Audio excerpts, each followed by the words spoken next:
A very good welcome to all our dear viewers and listeners. Welcome to our 4th annual symposium on money in politics. My name is Felix Kafuma, who will be moderating this session. We are in the studios live at NBS, but also joined live on our social media platforms this time round. We will expect to be joined by the keynote speaker, but in the meantime, allow me to welcome everybody who's joining us virtually, joining us physically, joining us also on NBS television. On this day when we discuss the theme for the symposium, money, elections, and COVID-19, and what are the implications on the credibility on the electoral outcomes. It's important that I lay the context for everybody who is being part of this discussion to appreciate why now and not any other day that we choose to discuss money in politics under the theme elections and COVID-19. Discussing the contribution and influence of money on elections held within a context of COVID-19 is relevant to our current democratic challenges. You will appreciate that more than half the number of African countries have held elections, all have scheduled elections during the pandemic. And you remember that the curtain raisers for the 2020, when actually we were battling COVID-19, the first wave, we had Tanzania, we had Burundi, we had Togo, we had Guinea, and we had Malawi, Ivory Coast, and Burkina Faso. Uganda, towards the early of this year, also joined the fray to hold its elections. And we were followed by other countries like Benin, Congo, Gambia, Chad, Djibouti, Ethiopia, Sao Tome, and Zambia, to mention but a few. In 2022, we have a couple of elections also lined up. Kenya is in the wings. Djibouti, Libya, Sudan, Somaliland, Mali, Angola are all scheduled for 2022. That explains why the conversation right now is very critical and timely for us to put our heads around the issue of COVID-19, but how money plays the part in determining or influencing electoral outcomes. This annual conversation on money in politics is brought to you by Alliance for Finance Monitoring, ACFIM, a Pan-African organization with a historical mission of mobilizing Africans towards promoting openness, transparency, accountability in financing politics. We are also working around mobilizing African states to develop and enact homegrown campaign finance laws. As is now, ladies and gentlemen, it's only 2 countries that have laws which meet the international criteria of campaign financing. And these are Kenya and Nigeria. But we all know that Kenya is yet to actually test these laws. We also believe that we are one as a continent, and we also believe that democracy is the only viable way to govern Africa. This event has been made possible with the support from National Endowment for Democracy. And allow me to also let you know that we are live across 11 cities, Kampala inclusive. We are live and being followed in Nairobi. That's Kenya, Harare. That's Zimbabwe. We are live in Lusaka, in Kigali. We are live in Abuja, Johannesburg, and also live in Accra, Dhaka, and Abidjan, including Tunis. That means that we have an audience both Francophone and English speaking. Also allow me to introduce our interpreters on set. We will be having Olivia Nachigozi, who is interpreting the sign language, and also we are joined by the Francophone interpreter, Associate Professor Edith Natukunda, helped by Agath Tumwine. That said, allow me, with much pleasure, to also make introductions of the people I'm with that are joining us, that are part of this discussion, to also make it quite memorable. With me, I have so far, virtually and also physically, I have 2 distinguished guests. As we wait for the keynote speaker, let me also introduce Honorable Thomas Bangirana Taibwa, the Government Chief Whip. You are most welcome. Thank you. Honorable Thomas Taibwa is the Member of Parliament for the National Resistance Movement Party and is also the current Chief Whip in the 11th Parliament of Uganda. And that's not an easy feat. And congratulations. Thank you. He is also the Member of Parliament for Rohingya North County and Mitoma District, a constituency he has represented since 2016 when he stood unopposed. So this is his second term. He served as a member of the National Economic Committee and National Resources Committee.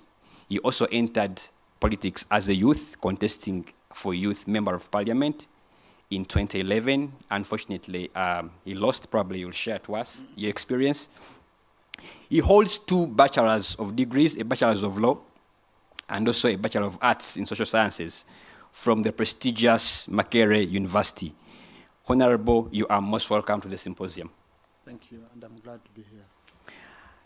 Another person that I need to also introduce to you is Michael Orach Osinde. Michael Orach Osinde is a cabinet member of the Uganda People's Congress, UPC, the party that when you read the history of Uganda, especially when you talk about, there's a lot of UPC writing.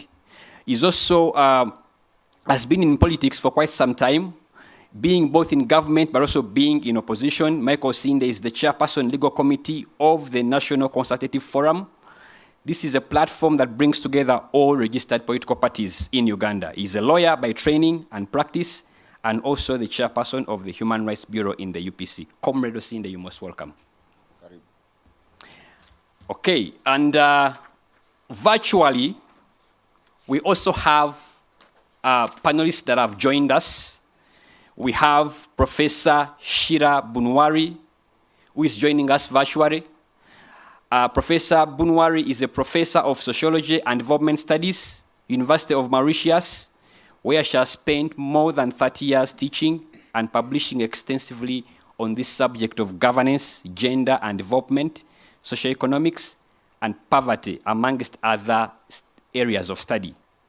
Professor Bunwari has authored several books and scholarly articles. She is a gallant defender of social justice and human rights with keen interest in active politics and a concern on monetized politics. Professor Bunwari has also served as a director of research at the Council for Development of Social Science Research in Africa, Dakar in Senegal, and as a research manager at the Center of Conflict Resolution in Cape Town, South Africa. She was the first chair of African Studies at the University of Mauritius. She's now an independent consultant, a resource person on with various international bodies, including UNDP, UNRSID, World Bank, UNESCO, and African Union, among others. Professor Ifyon Set, you are most welcome to the symposium. Also virtually joining us is Graham Matenga. Mr. Graham is the thematic lead for political participation and representation, Africa and West Asia at International IDEA. And for more than 15 years, International IDEA has produced publications and databases and advised governments and politicians on the design of their political finance systems. Matenga focuses on providing strategic leadership and management of the African and West Asia team on issues concerning money in politics, supporting political parties, citizen engagement, democratic accountability, parliaments, and agenda setting on policy dialogues. Graham holds a master's in politics and policy, and also a postgraduate diploma in politics and policy. Graham Matenga, you are most welcome. Now that the introductions are done and we are racing against time, for those of you who are just joining us, my name is Felix Kafuma, and I'll be moderating this session for the next 2 hours or so. Allow me at this point in time, as we wait for the keynote speaker that I will introduce when he gets here, to get this conversation started. It's also important that you can be part of this discussion on all our social media platforms. We are just not live on NBS, but we're also live on our YouTube accounts, including our Facebook account and also including our Twitter accounts. You can also be part of the conversation by getting on, using our hashtag, Money in Politics in Africa, and then you can send your comments or questions to ensure that this discussion is enriched. Once again, you are most welcome. Karibuni, bonjour.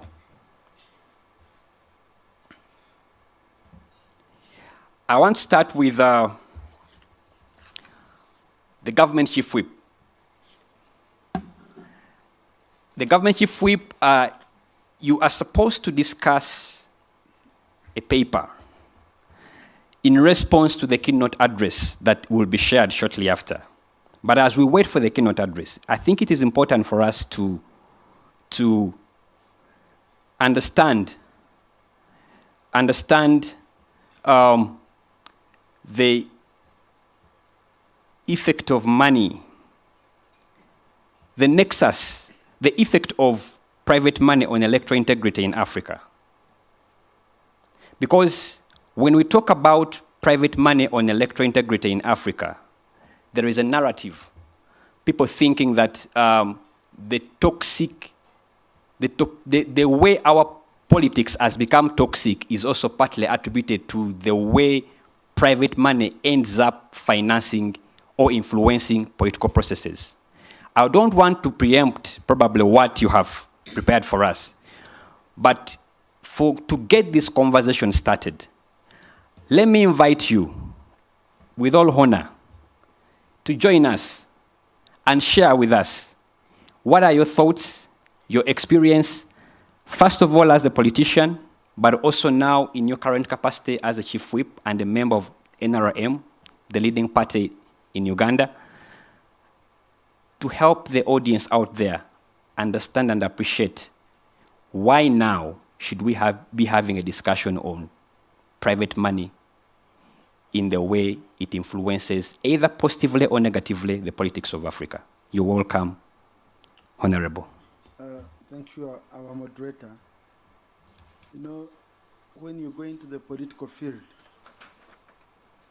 that's when you come to discover either why you need money or why you don't need money, especially in a continent like Africa where our democracy is not yet mature, where our institutions are not yet mature, and also where our societies are not yet live to the real issues that do affect them. And you find you're playing priestly politics, and in the end someone comes and you're finished. I have a very good example, because I was prepared to just move along with the main presenter, but I have from reality and from practice. You know, I ran a campaign where I was focusing on issues, where I was focusing on topical national issues, but then someone passes behind and he drops only around $10 US. That is around 35,000 Uganda shillings in each and every bar in a constituency. So you've run a campaign for 2 weeks, you go back home, you find the narrative has changed. Where you were in control around 80%, you're in around 50% because you don't buy a drink. Now, what do? Do you decide to say, no, me, I want to be the national priest, I want to be the one to rescue this country, therefore, I don't want to put any money in politics? Or you decide and you say, no, I can put money in other issues direct affecting people, but they see me spending. Because you see, for example, as MPs, you are an MP in 3 categories. When you're campaigning, you are an MP, which is a money person. After winning, you no longer have all that money towards the pressure of campaigns. You remain an MP, mean person. Okay? Then if you go out of the way, you want to maintain the speed of campaigns, you also remain an MP, miserable person. So whichever way, in politics, you can't survive being an MP. Either you're mean, or you're a money person, or you're a miserable person after spending whatever you have. But is that what we should be having? For the ideal situation, no. But for the reality on ground, will you avoid it? So that someone just buys alcohol, someone comes and just spends on barriers and that, and he wins. But what can you do? Because for me, it's difficult. I felt, and when your team even visited me at office, we shared. I said, I find it totally difficult. If you go to the constituents where I come from, I'm in a certain village campaigning. I find a kid has drowned going to school because of a small bridge, which I can solve by 1 million. Now, will I have the audacity to continue and tell people who are going to pass via that same river to come and campaign for me when I cannot even help in one way or another? Someone can say government will come in, do what? It's difficult. And it's both on the side of the opposition and on the side of government. I remember when they were increasing nomination fees for MPs, it was an opposition MP, Honorable Donga Uto, who said, no, raise it very, very high so that you kick out jokers. Okay? So it's two-way. I've seen it in institutions of higher learning. Maybe because we don't have a very clear criteria, a very clear yardstick of churning out leaders. That's why people are spending the way they are spending. Countries like Kenya, which you're talking about, my friend, Kenya, with their law, Nigeria, with their law, that's joking. Even now, before they start campaigns, when you see what's going on in Kenya, it can't be even to a quarter of what we do in Uganda. It's so huge, so humongous. The expenditure is so much. So the issue is not about the law. The issue is about mindset change. We already have, to me, I think we already have very tight laws. What we need to do is monitoring. If you look at our laws on bribery, what do our electoral laws mean? Tell us. They tell us they allow money for nominations, allowances for agents, what? But they don't allow alcohol, they don't allow what? And we already have around 2 cases, by the way, in this term. 2 cases, I think, which have been lost on bribery. Yes. One is Mitiana, Joyce Bagara, who is opposition. Then we have, is it Buyende? Haj Idi Sabidye, Yes. who was also accused of bribery. I think what we need to do is that in case you are proved to have participated in bribery, to have used money wrongly in elections, okay? And therefore you frauded all these electorals, then we shouldn't allow you to participate in the by-election. Because it's foolhardy, it's just joking with people. We shouldn't allow you to participate in the by-election. But even countries which control, when you look at a country like the US, they have dark money, okay? Now, they control campaign financing, they do what, but they have dark money. This is money which civil societies and lobbyists are allowed to come and bring in, and it's more huge. It's much, much more than what we have, than what we can have. So, to me also, when you talk of money, how much? How much are people spending? In America, you find a senator is paid less around $20,000, but he uses $50 million to win an election. Now here in Uganda, where an MP is paid an average of around $8,000, he uses around $100,000 to win an election. Now, it's huge money for the population, but for the people, And when for you look at economy. the earning and all that, and for our economy, of course, it's huge. But it is small when you compare to other countries. Here, Kenya, in the neighborhood, campaigns are done by chopper. Here we do by border. So to me, we should focus strictly on implementing the current laws, on bribery, the current laws on illegal finances. And then our president has also been very, very clear. In fact, he issued a circular for us, NRA mobilizers, and even MPs. Our president has told us, please, MPs, why are you using your personal money to run government programs? Lobby. Why are you using all this money to say, when you get out of campaigns, you know you spend around 3 years paying debts? Lobby. Lobby for services. So it's on individual by individual basis. I don't know how we shall go deeply to control it, but depending on the society, depending on the needs of a society, when I was going to my constituents, I found they didn't have a network. Okay? I found they didn't have a network. My community could not communicate. Businesses were not really doing well. You needed someone who is 20 kilometers away. You have tried the border and go there. A friend came and gave me a telecom mast, private. So, would someone accuse me of using money in that area? You lobbied. I lobbied. So what ended up happening? It spurred economic growth. Where you needed to travel for 20 kilometers to look for someone, you just make a call. Mobile money centers came up and all that. So what is the benefit of my actions as a leader? If I'm buying alcohol, if I'm buying off opponents, if I'm stifling, if I'm trying to buy, to really buy the whole electoral process, to me that's wrong.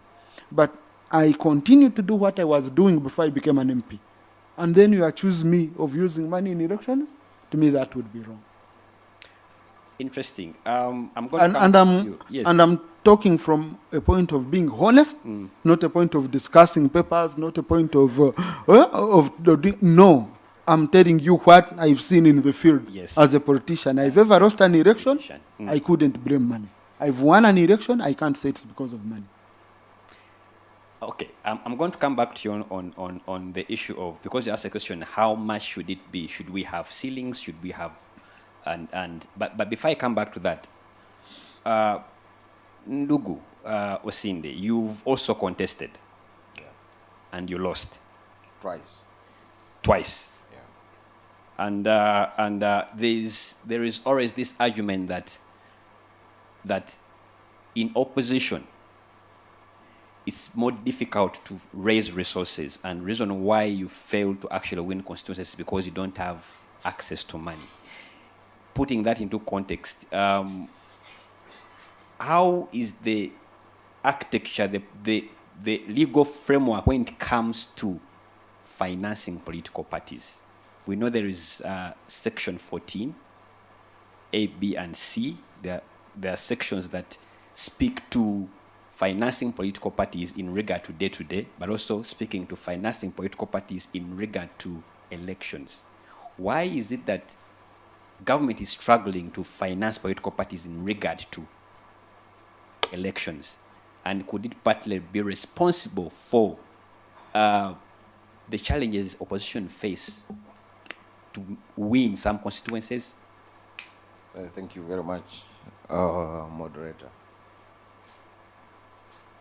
I would like, first of all, to take this opportunity to bring my greetings from my party president, Honorable Jim McKenna, who wished me well when I was coming here from the party, Uganda People's Congress. And Ndugu, I wish to associate myself to the submission of the Chief Whip, especially when he touched on the component of mindset. Before I come to that question, you will appreciate that way back in the 1980s, my uncle, Stephen Ongaria, the former Commissioner, Electoral Commission, contested in my constituency. It was a UPC. During that time, when you offer yourself as a leader, it is incumbent upon the people in the community whom you have surrendered yourself to actually mobilize resources, because you are going to deliver a service to them. I vividly saw him winning elections, and the sub-county Gombola chiefs mobilizing themselves, including your area. They were there moving, and the mindset then was that if you are offering yourself for an elective position, you are going to deliver services. The people now reorganize themselves to support you. It has differed. One, when I went in for elections, I noted with concern the following things. One, that whether or not my political party would mobilize resources from membership. Because for you to be a UPC, you must be a member. And whether members are comfortable to renew that membership annually, for example, is a huge joke. The presumption is that we mix supporters with members.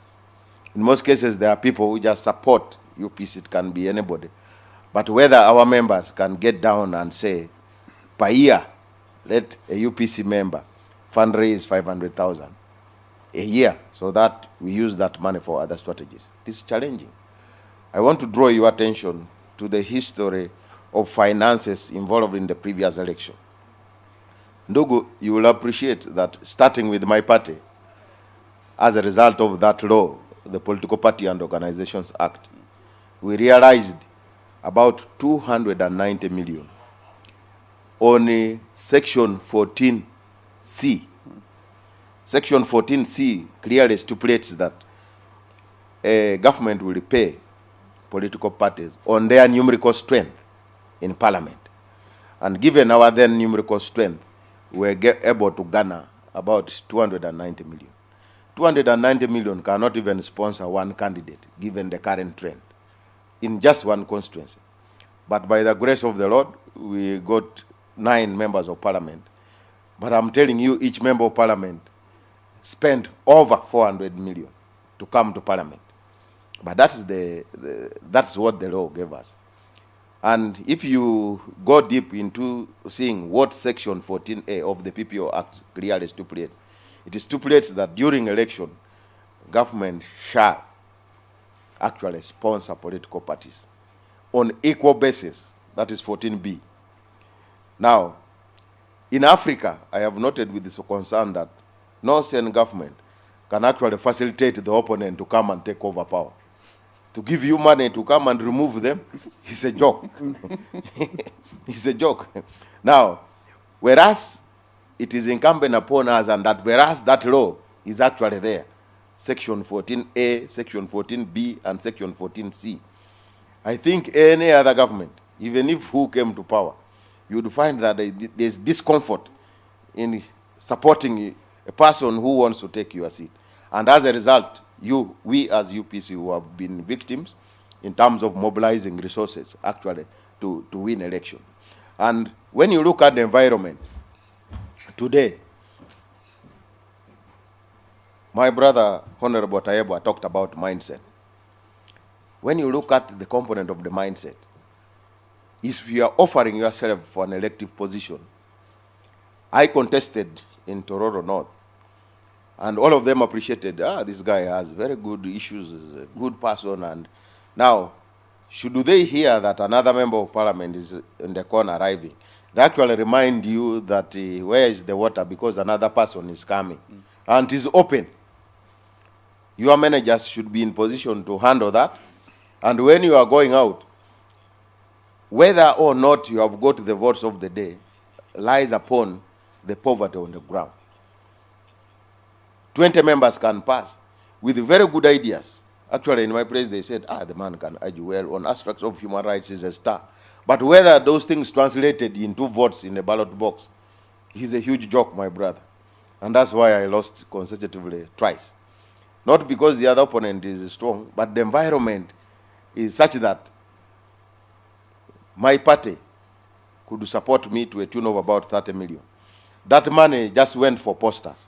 You needed to organize your private money, what you call your own money, which you had saved. But I'm telling you, even topping 100 million on that 130 is a joke. It's just nomination. You can't have money for finishing. You can't. When it reached finishing time, I thought I'd put 30 million aside to wait to finish. That is bullshit. 30 million in where you have about 112 polling stations.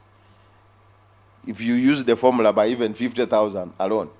And that's where a huge weakness comes. If the other people, agents, monitor that for you, your capacity is 50, they actually triple that 50. And your agents begin signing documents as early as lunchtime. They begin signing documents for your opponent. Now they come and say, Council, why don't you take them on? You take them on when you have surrendered the signature the other side. Now taking them on what basis? Your own, whom you call the UPC, your own. Because of a difference of 100,000, they negotiate around lunchtime when they go for a short call. They even say, hey, they have alarmed you, Sombusas. Eh? Now, this way, there's some stuff here. You come for this stuff and also, now that stuff is about money. For you to deliver lunch in 100 and so polling centers, you need to facilitate. And that money, you cannot say you have promised people lunch, then you fail to deliver. There is fuel there. There is allowance for those people who have gone there. In other words, you will find yourself putting money in what? Not even bribing, facilitating the flow of the system. So I want to say, Ndugu, that whereas the law is very clear about how we should fund political parties, apparently the state is reluctant for obvious reason. So it is incumbent upon us to do what you said, that private money. But when you cross through private money, there are bourgeoisies who are here doing their business. When they give you the money, if you do not succeed, the consequences are such that for next time for you to prepare a strategic plan and you're going to knock their doors, they must first vet your capacity to take power. They must read in the angle and they see. So when you look around, you will find out that, my brother, he who controls the wealth controls the politics. You cannot control the politics and take over position when you don't control wealth. Professor here will share in details the implications of controlling the wealth. My brother here talked about in Kenya, we are bordering in the other side, Busia and Kisumu.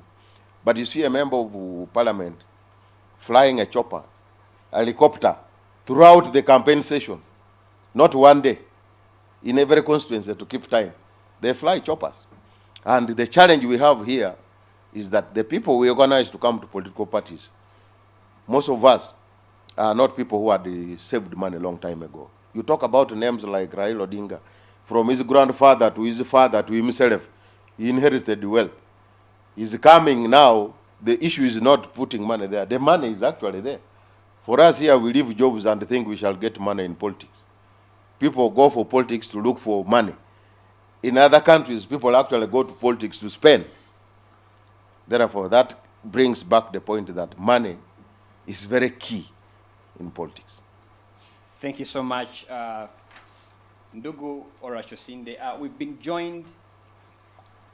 Right now, the keynote address is ready, and allow me, I promised that I'll make the introductions when the keynote speaker arrives, and I'm really glad that Professor, you've been able to make it. Yeah. Thank you. Allow me to welcome you in a special way. For those who are just joining us, Professor Augustus Nwagaba is an international consultant on economic transformation in Africa, and is a renowned wealth creation expert, the kind that we need to build Africa and the Africa we want. He has worked intensively in analysis of fiscal metrics for governments in Africa, including review of financial performance and analysis of tax policies. Professor Nwagaba comes from Makerere University, Kampala, one of the top 5 universities in Africa. He's also the managing consultant at Reeve Consult International Limited, a private consultancy firm incorporated in Uganda. He was the lead consultant for the African Peer Review Mechanism under NEPAD, and also a member of the African Regional Panel of Experts on Development. Professor Nwagaba was a member of World Bank Consultative Group that developed the Africa Plan of Action. He has also developed financial management and training manuals for parliamentary accountability committees. Yet, he has also had a stint in politics. Professor, we know that you contested in 2016 for Kabale municipality. Yeah. So you carry both the heart of an academic and a political animal. And that means that you are the right person to help us understand or break down the theme which we are discussing today, the theme that revolves around money, elections, and COVID-19 context. What are the implications on electoral outcomes in Africa? And you will be speaking for 30 minutes, against which now we'll be having a further conversation that you found us having. Professor, you're most welcome. Thank you. So I can Please speak. Yes.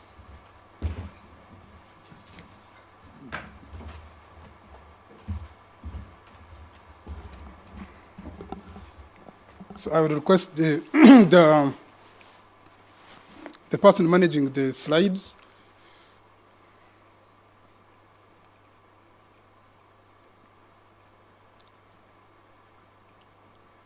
This is the forum that is very critical at this particular time, and therefore I'm very glad to have been invited to this forum, and also to meet my friend Thomas, because we have done very many things together, and also our friends in this very important discussion. So my name is Nwaga Augustus, as we have been, and we have been working very hard to ensure that this Uganda can be like other countries, which you all like. So the topic is the paradox of democracy in commercialized politics, and I want to apologize. I've just been at church at St. Francis Makerere. We had a very big ceremony with the Archbishop, and we had the confirmation of which I was a good parent of many of the children. So that's precisely why I came just a little minutes late. So let's have quick thoughts. And the first one is the emergence of a democratic political thought. Of course, the ancient political thought, as you know, was based on Greek and Roman thought. The major proponents, Socrates, argued that, of course, politics should achieve practical results. That's what the initial thinkers thought. And also they thought that politics should be built on ethical systems. There should be ethics deriving practical results. And they also thought that there were only two words. If you look at Socrates' work, you look at Plato's work, you look at Aristotle's work, and the entire political realm, they are thinking of knowledge and ignorance. And they thought that the only good thing that politics should derive is really humanism based on reason. That therefore politics should be on ethics, should be on practical results, and it should be based on reason to derive good. And those who read the Bible, this is also in Psalms, in David's Psalms, especially I love normally 37. And I can recite it here, 1 to 4. It says, "Do not fret because of evil men, nor do wrong because you are seeing other people doing wrong and you are envious of those who are doing wrong. For like they will wither, like morning dew, they will dry away. So try to do good." So it is entirely therefore the same. The same we are just looking here. Let's continue.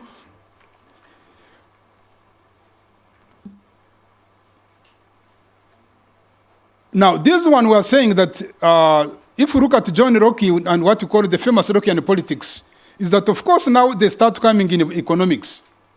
John Locke brings in economics and he argues that of course politics should move with the property, and when I came here my brother was exactly on that. It was issues of life, liberty, and property comes in. Now, and this is very interesting. When property comes in, of course, Professor Mamadani will tell you that the vote, therefore, is going to be cast in the market. That's why you cannot go to politics unless you really have money. Those who have been in the US, I can see here you go to politics because you want to get money from parliament. But in US, they want first to see your bank account, how much money is there.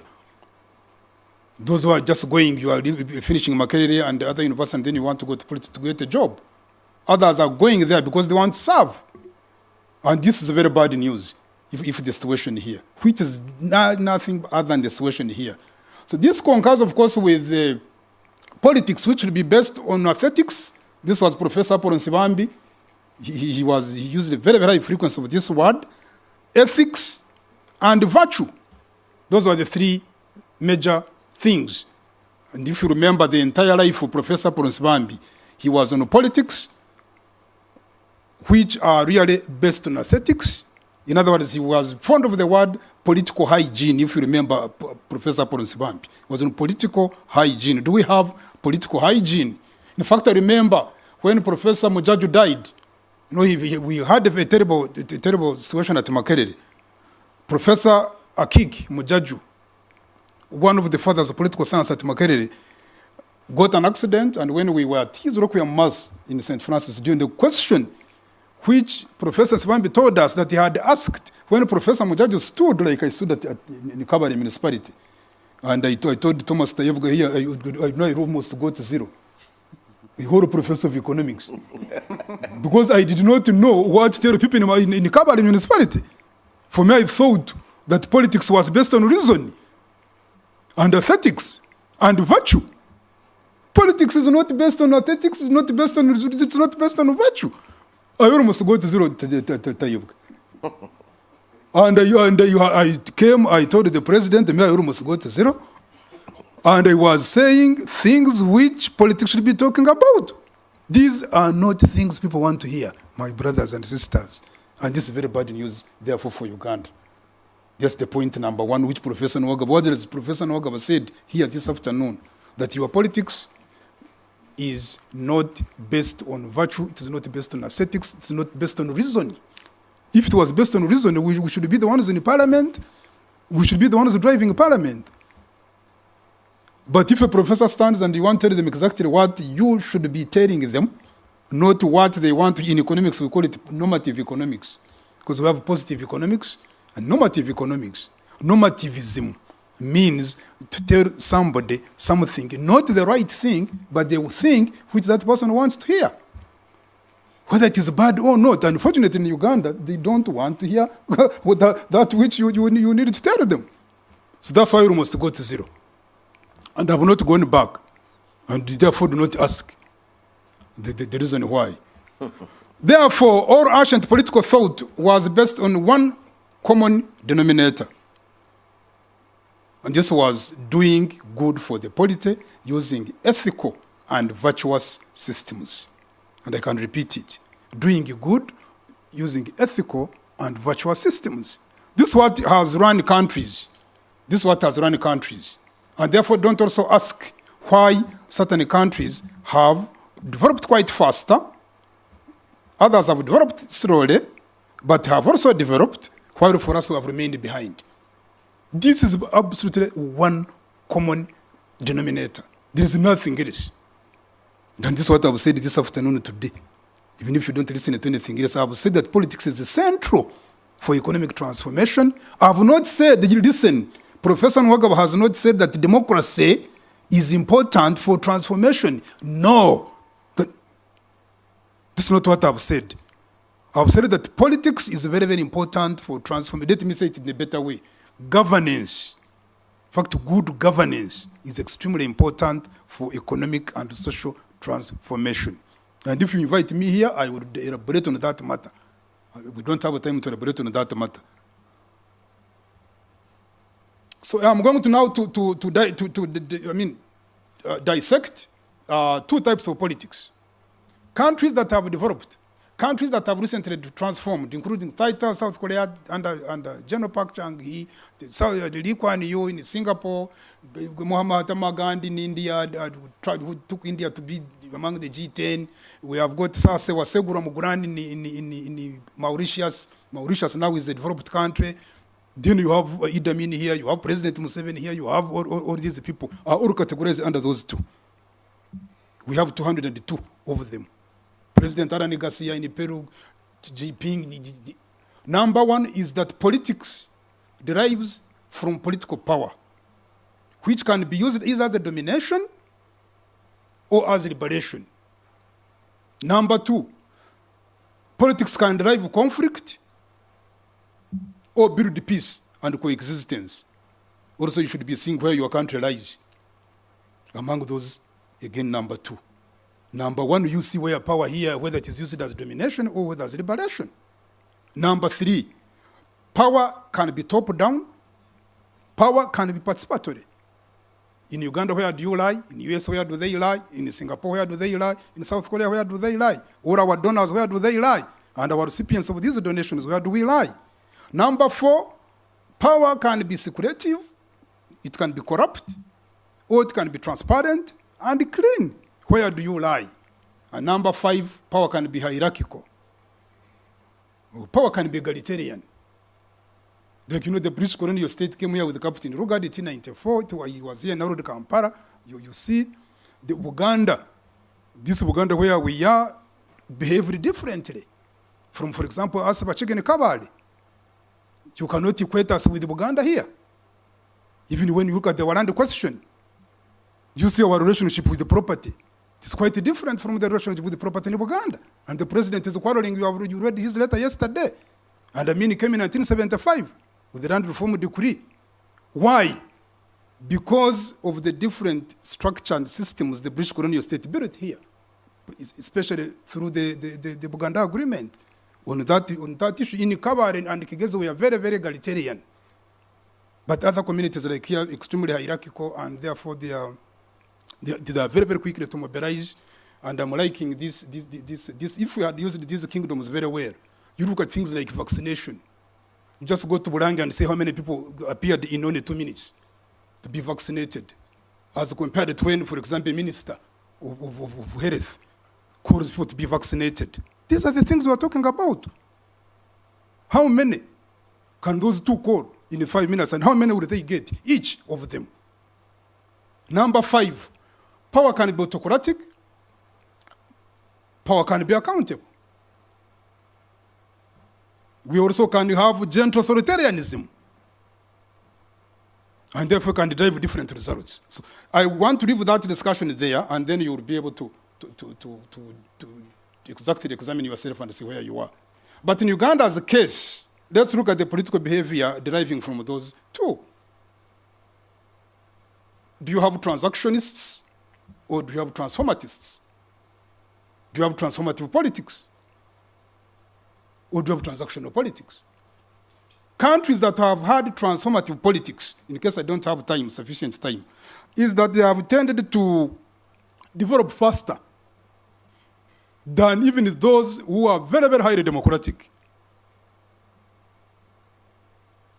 With the democratic parliaments that you have, which did you know that you can eventually end up having parliamentary dictatorship? You can easily go into parliamentary dictatorship if you are not careful. So are you looking for what? A ballot here, of course, is cast in the market, as you all know.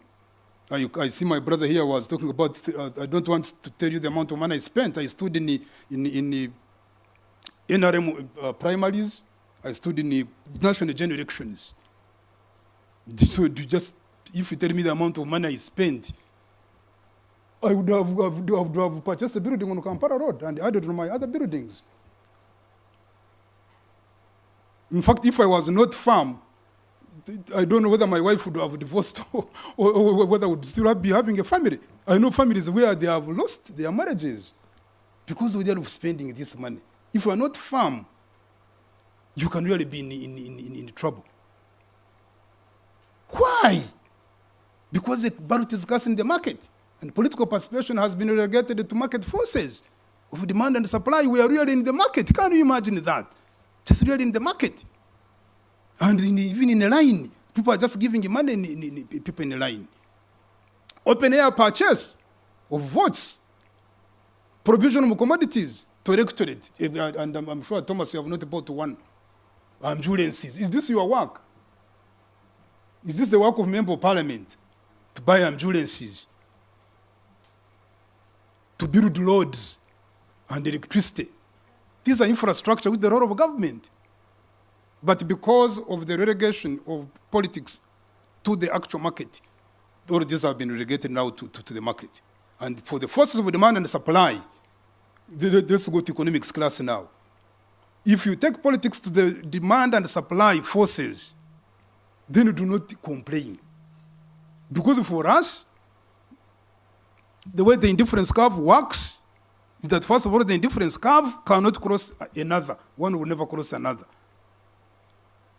The consumption will meet production at a price which will be determined by the amount of personal money you have.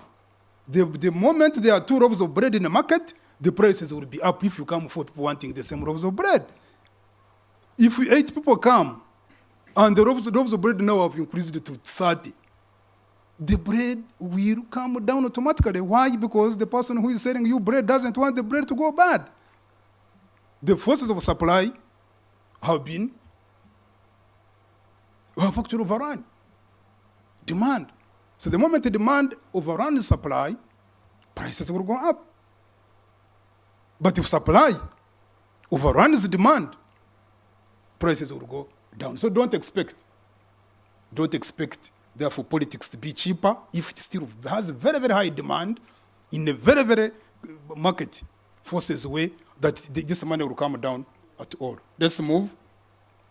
I talked to members of parliament, very many of them. Honorable Thomas Taibuga's friends, and most of them spent about 650 million. You are talking about 400 million. I don't want to tell you how much I spent.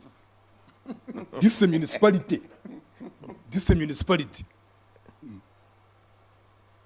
Some of you may be coming from up country. It maybe you are better, but for us, like a municipality, Kabari municipality, Kasese municipality, for the portal, you need to talk to those people and tell you how they have suffered. It is there. This is a member of parliament who is in parliament now. This one here. Let's move. You have seen his testimony. Let's go quickly, please. Adoption of full-blown liberal economic policy what was the cause of this?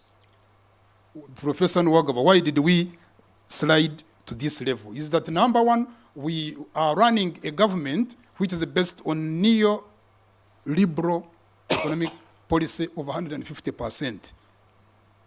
As you all know, we don't have cooperatives. We used to have cooperative alliance. We used to have cooperative bank. We used to study some of us with IOU. My mother used to sell me vegetables. I sell it to the cooperative union in Kabale, Kigezo growers, Bugisu growers. This one of Nandalama 5. There's Buganda growers and Masaka and so on. All those things used to help us. But once the economy was liberalized, that you can sell anything you want at any time, then you don't start complaining. This required in many countries where don't ask professor whether the other countries do not have liberal economic policies. They do. But once you have a liberal economy, then you have very strong regulation. Those countries have very, very strong regulation. But because why? There is self-motive incentive as opposed to public good. That's why Nyerere said you cannot have democracy unless you have what? Democrats. If the public goods give way to private self-motive incentive, the public good definitely will die. And they don't complain. So the public good will give way, just will carve in. And then the private motive incentive drives the process. And that's what has happened here. Because when we adopted the liberal economic policy, what we required was very, very heavy regulation.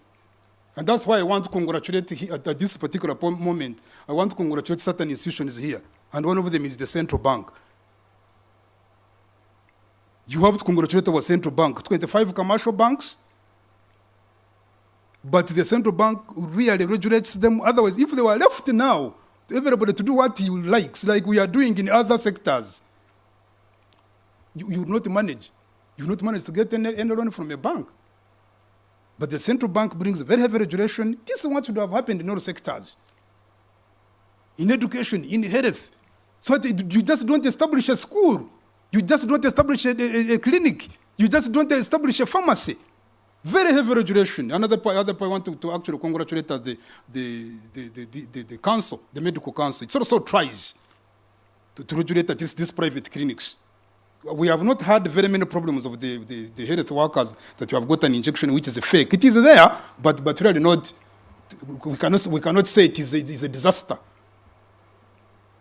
So now there was number two, erosion of ethics, which gave way to greed because of, remember, the lack of regulation and unchecked political power, resulting in a primitive accumulation of capital. Primitive, kabisa. You find somebody has 100 cars parked in the compound. He's proving a point, probably. Do you know fixation in psychology? Those who are taught by Professor Polodi. If you are fixated, you are trying to catch up with the things you lacked in the past. That's why I see all the men trying to drive toys. If your father didn't have money to buy you toys, you can be a man of 70 years and you are driving these toys. You are a man of 60, like me and Tayabga here, and you find we are in Siruku, we are dancing ourselves and the whole morning. You are dancing, showing all styles of dancing. Because we didn't have it. That kind of person is normally fixated. And this is the problem we have. Because people have been grown in poverty. You don't find this in the US. You don't. I was in Canada and I was visiting our friend Munini Mulera, just going for my usual work. But I had a problem of liver. So I said, why don't I go we drove from Ottawa to Toronto. Toronto is like here for Kampala to, Toronto is actually like Soro. It's very, very far. I reached there. When I was traveling, you don't find any house with these perimeter walls you have. Houses are in a stadium, and there is no burglar proof. Why? When I asked Munini Murera, what did he tell me? Why do we have burglar proof? Because everybody is the same. What do you want to steal from that house and sell it to who? Same in New Zealand, same in Australia, same in Denmark. The best one is Sweden, Netherlands, and all those social democratic countries. Social democracy. Let's now go to social democracy. Finland, where the teacher, secondary teacher, school teacher, is the one who paid highest in the country. Do you see how economies are run? That if you want very highly democratic. Denmark, the best country which is taxed in the whole world. 65%. You earn 1 million shillings, 650 is tax. You earn 100 million shillings, 650 is tax. You go to Copenhagen and meet and tell me whether anybody has ever complained. Why? Because everybody wants to pay tax. Why? Because the tax is used properly. These are countries that are called social democratic countries, social democracy. Everybody is the same. There is equality. In economics, there is economic solidarity. It's liberalism. It is not socialism, but is where people do business and then the taxes trickle down to the rest of the people. And therefore, everybody is a policeman. There is nobody, get it from me, in Denmark who has ever evaded the tax. Taliyo is not there. Because everybody is a policeman. Why? Because everywhere where there is an ambulance. We were in Addis Ababa one time. The girl was picked by an ambulance, which is an aircraft, from here at Addis Ababa airport. And if you were a person a Danish, would you fail to pay tax there? You look at this graph now, as opposed to what happened. This is a Ugandan graph. You may not understand it. It is in Muruzungu. It is in our language. But let me speak about it in English language. It's an economic model, but let me talk about it in English language. That graph, what you see, is saying, very, very simple English, that in Uganda, 10% of the population in Uganda, of 45 million people, control toward 36% of the wealth. That all the wealth we generate, $45 billion. We have $45 billion, our GDP. We have just rebased it. It's controlled by that small number of people.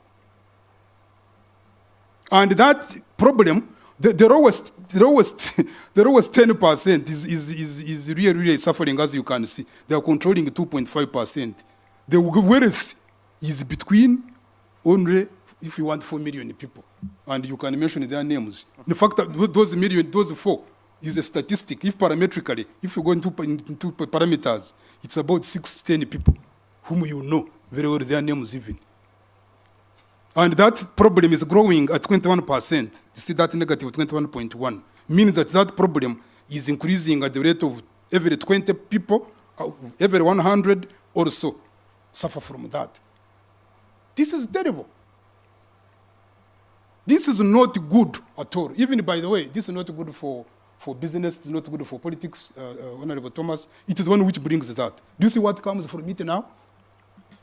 Crowds out scientific reason, and then politics creates room for unsuitable people to ascend to political positions. This is what happens.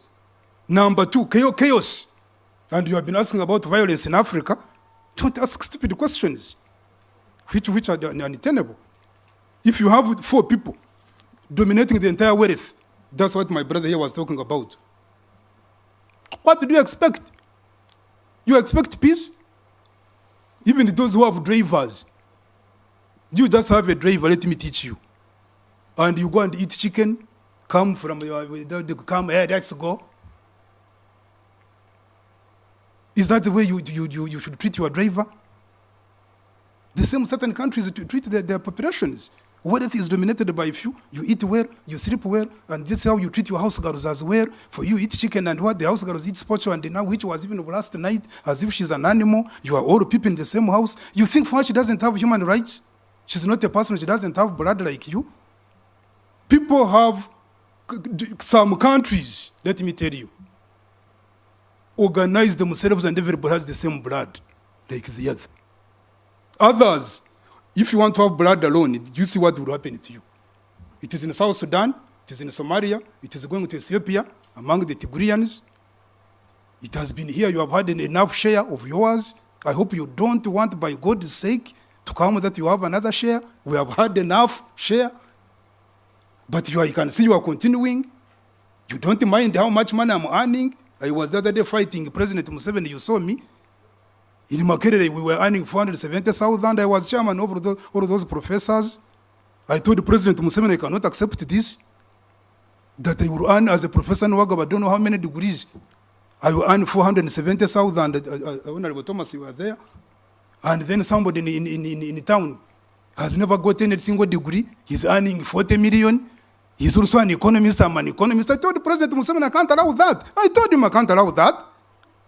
We went to State House, we argued. I was with the Bita Mazere at that time, was our minister, Professor Sibambi, Kare Kihura, Gerard Karuanga was there, we was our guild president, we were there. Tameria Chamba, there was secretary. We fought in the State House. At one time, the president abandoned us. I thought he was going to come and say, but I said, I mean, his house, I mean, where do I run it to? I said, I remain here. And I told the president, please, can we have 2 things? Eventually, they contracted me, actually. The government contracted me to do 2 things. One, to transform public service, which I did. And the Honorable Tayibuga is here. The paper is there. It is called Transformation of Public Service. I proposed 2 things. One, harmonization of salaries and remuneration. Number 2, moratorium on public vehicles. These public vehicles you see, just a nuisance. Many countries did away with them a long time ago.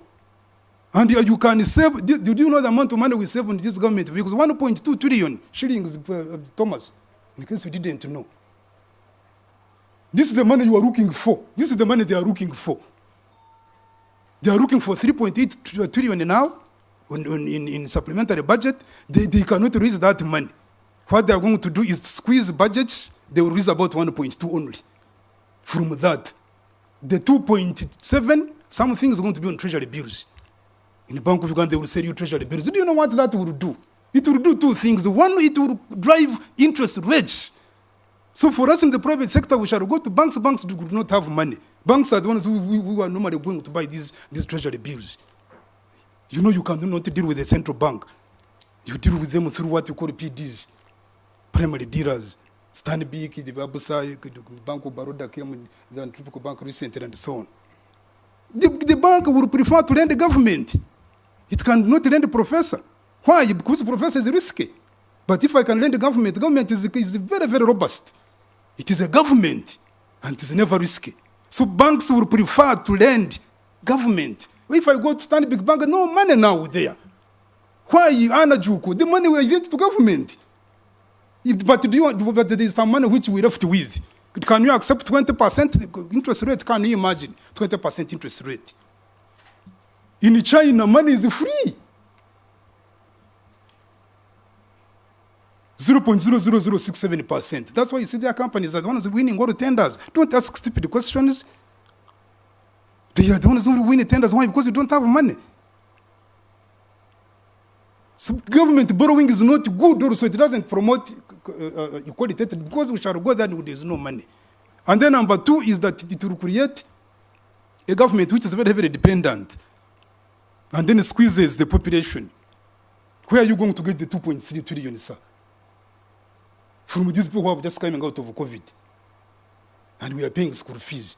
But the governor, they will come on Wednesday. They will be wanting 2.3 trillion from us in government papers. So we shall have, therefore, transactional politics as opposed to transformative one.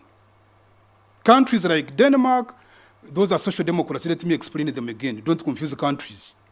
Denmark, Finland, Sweden, Netherlands, those are the countries on the world class. These are world class countries. They have social democracy. For their democracy is people to be the same. That's why you can't find there a thief. That's why you go to their prison and people prefer to go to prison in Sweden, for example, get it from me, rather than being in your home. They commit very simple, probably simple crimes. So that he's in prison in Sweden. Why? A prison in Sweden is better than your homes, most of them. These are countries where we want to be. Imagine a country having a prison that is better than your home, which you built, of course, with the money you stole, but still is better. These are countries which are very serious, and they are called social democrats. Why? For them, they earn money. Everybody has the same, almost the same. If you want me to be more technical, let's go to economics again. They are Gini coefficient. Gini coefficient is the index that measures how we are different economically. If I'm putting on a shoe of Winner Classic of about 2.2 million, you are putting on a shoe of 200,000, I'm 10 times you.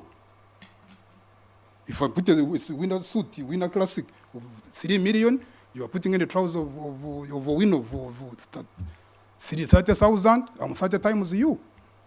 How do you run a country like that? Somebody putting on a suit 30 times you. You will definitely have a civil conflict. Peace and stability is coming from failure to have peace and stability, and also equality.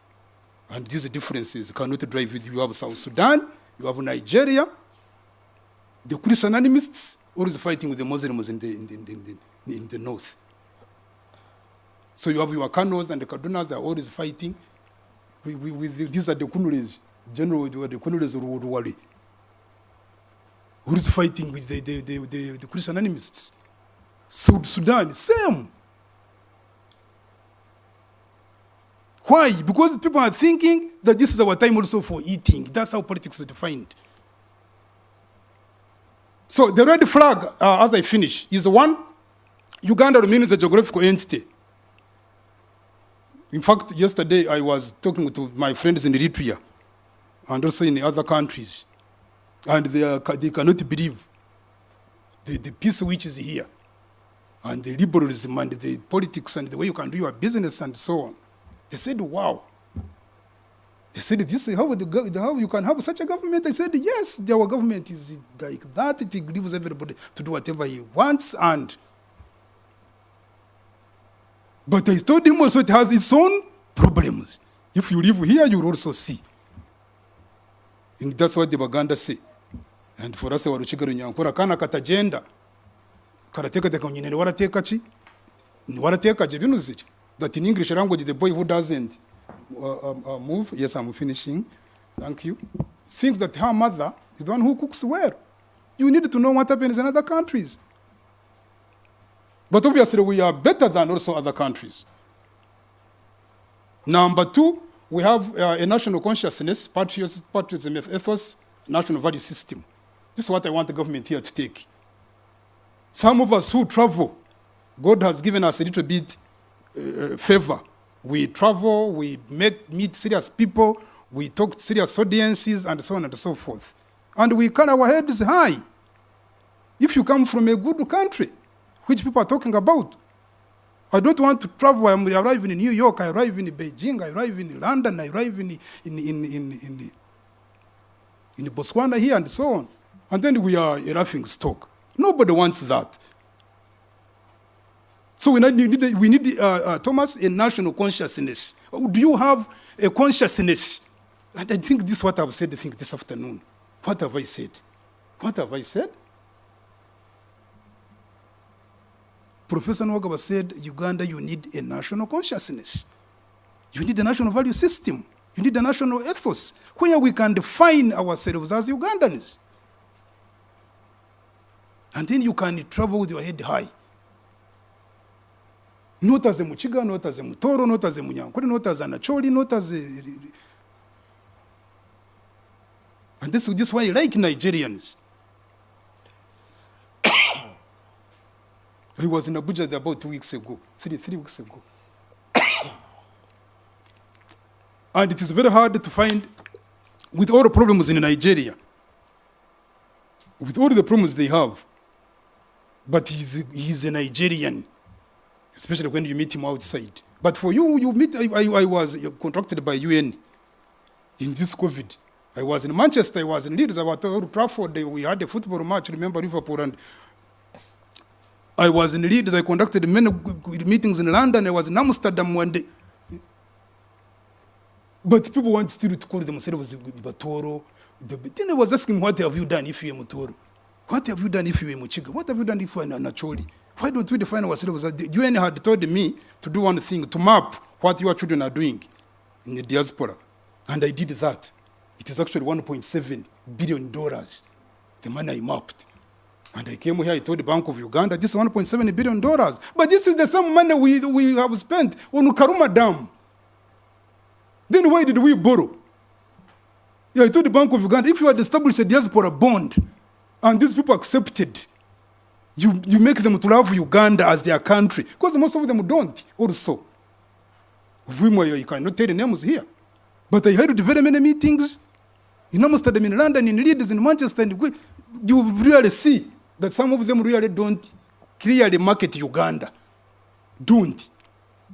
And I was trying to convince them, come and we have a diaspora bond. It's only Nigeria which has established a diaspora bond. I told them, do you think Nigeria doesn't have differences? But they know how to treat their differences. And also they know how differences cannot stop development in that process. So it is only Nigeria, let me repeat it, out of the 54 African countries who have established a diaspora bond. The diaspora bond is money which you can all establish when you are like working outside your country, put in one basket, come, and we sponsor Karuma Dam. Karuma Dam was $1.7 billion. These boys and girls make $1.7 billion in London. I even convinced our ambassador at Trafalgar Square. I held a very big meeting with him. I told him, can't we establish a bank here at Trafalgar? So that we since many trains, Piccadilly, those who understand London, come even from Manchester to here, Edinburgh to here, Intercity Southwest from East Coast trains, Norwich to here. We can now marshal this money here, and then we have a diaspora bond, and I think he took up the matter. If you can come to take up the matter with the president, we can establish a diaspora bond and reduce some of the debt of some of these infrastructures. Isimba Dam, we could have sponsored that very, very quickly. That's what Ethiopia has done with the Renaissance Dam. And it is 6,000 megawatts, it is 10 times ours of Karuma. It is 6 gigahertz. And don't ask, therefore, why the cost of their electricity is like 8% of the cost of electricity here. Don't ask stupid questions, because their dam now is cheaper, has been very, very cheaply costed, and also cheaply constructed. Otherwise, the loan is very expensive. So don't expect electricity to be cheaper here. And for us in private business, therefore, don't expect to have our commodity cheaper. The commodity will not be cheaper. Professor, we conclude. So as we finish, therefore, I think we need a national dialogue. Let me agree now with Mukitari. Let me be Mukitari's. I have just finished. I need to agree with Mukitari. And Thomas Tayebga is here. Let's agree with Mukitari. The Mukitari has not spoken even for 2 minutes without establish a national dialogue. I think the country I don't want to use a not appropriate word, but it's a country which needs soul searching. Let me finish like this. What has Professor Nwagaba said? That under neoliberal economic policy, let me build my golden thread and sit. Let me build my golden thread.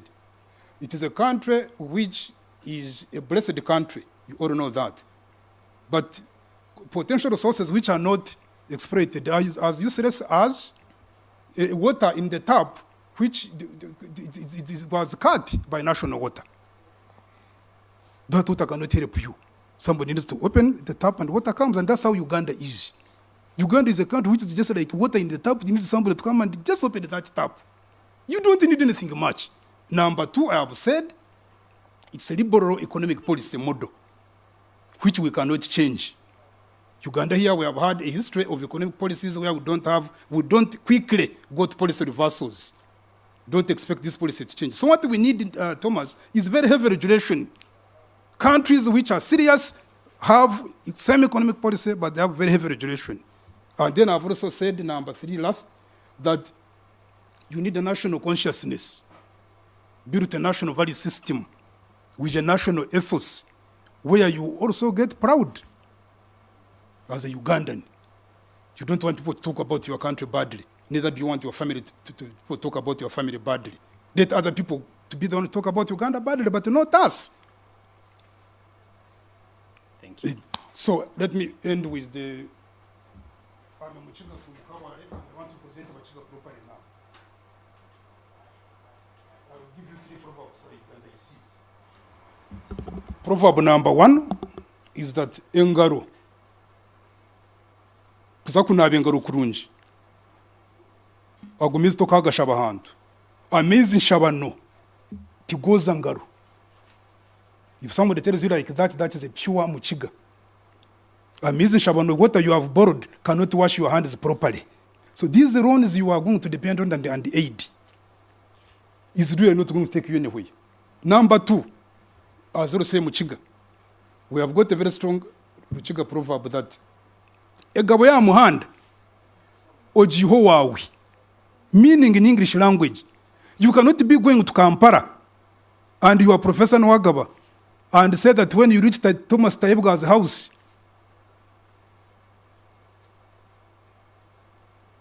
then you will get what to eat and then you will proceed to Kampala. How do you know that Thomas Tayebwa is there at home?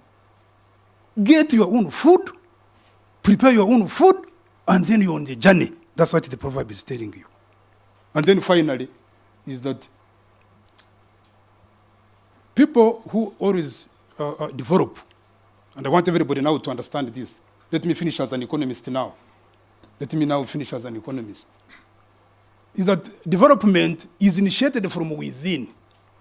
It can never be developed from outside. Internal ignition is from within. But when we write, a professor can add on a quotation of another professor. So let me now add as Professor Nwagaba. Now, a certain professor says development is initiated from within. So you cannot develop from outside. But let me now add, propulsion can come from outside. So you can develop from within, but also be propelled from outside. So propulsion cannot come from within. Neither can internal ignition come from outside. Internal ignition from within, propulsion from outside. This is how countries have developed. Don't expect anybody to come and develop you. Somebody will come and help you, but nobody will come and is going to start anything for you. That's what I wanted to tell you this afternoon. And thank you for inviting me. And those who want to work with us, you work with us. Those who want to be very serious, you be serious. Those who want to only just exist, also exist, we shall know that you have existed. But those who want to make a mark and be counted, for us, we are here. Thank you so much, For us, we are here. Professor. Thank you so much, Professor. Yeah. Thank you for doing justice to the theme. And on call, I have, remember I said we have been joined virtually by 2 distinguished panelists who are going to be discussing what Professor's just been sharing with us. And I think let me first start. I have Professor Sheila Bunwari joining us virtually. I hope she's on call. If she's on call, please, I want to request her to proceed. Yes, Professor, you're most welcome. Thank you for being part of this discussion. Unmute yourself.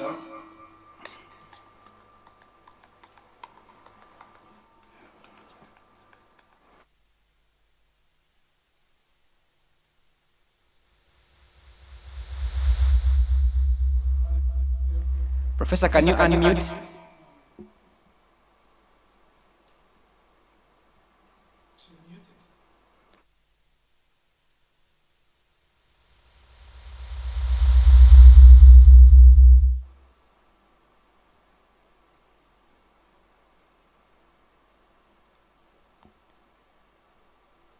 Okay, as we wait for Professor Sheila Bunwari, we also on call, we have Graham Matenga.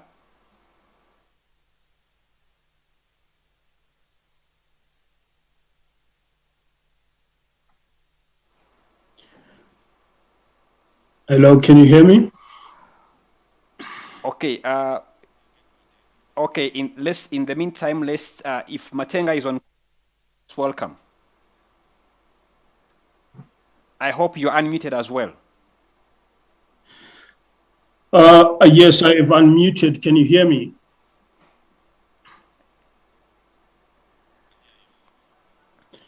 I've unmuted. Can you hear me?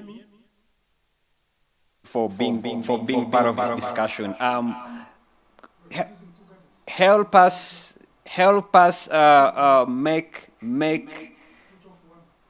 make sense of this keynote speech that has been delivered to us by Professor Nwagaba. Over to you.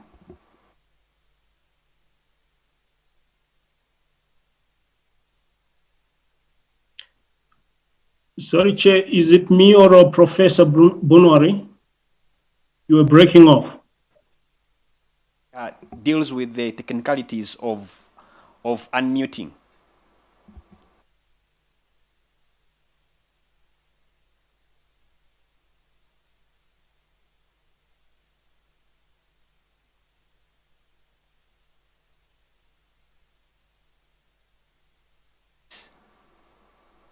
Can you proceed and make your presentation? You have 7 minutes. Okay, thank you very much. And thank you, Alliance for Finance Monitoring colleagues, for extending an invitation to International IDEA to participate at this fourth annual e-symposium on money in politics in Africa.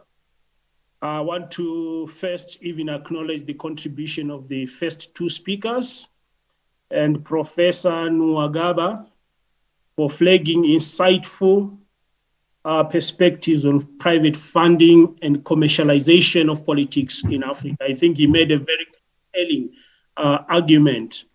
You see this, on a lighter note, I think the prof will find courage to run again for a parliamentary seat. The second speaker, including what have broadly been shared by Professor Nwagaba, noted something which I want to quote here. He said, "He who controls wealth controls politics." And this makes this event more compelling. Even for us to reflect, as shared by Professor, on how private money raised by political parties and candidates influence policymaking, implementation, how parties spend this money, the possibilities of corruption, and effects this has on the overall integrity of electoral processes in Africa. Let me start from several researches, and one of them was done by the Cost of Politics Project, which noted that African political parties and candidates dependence on private funding is quite significant. It's very high, actually.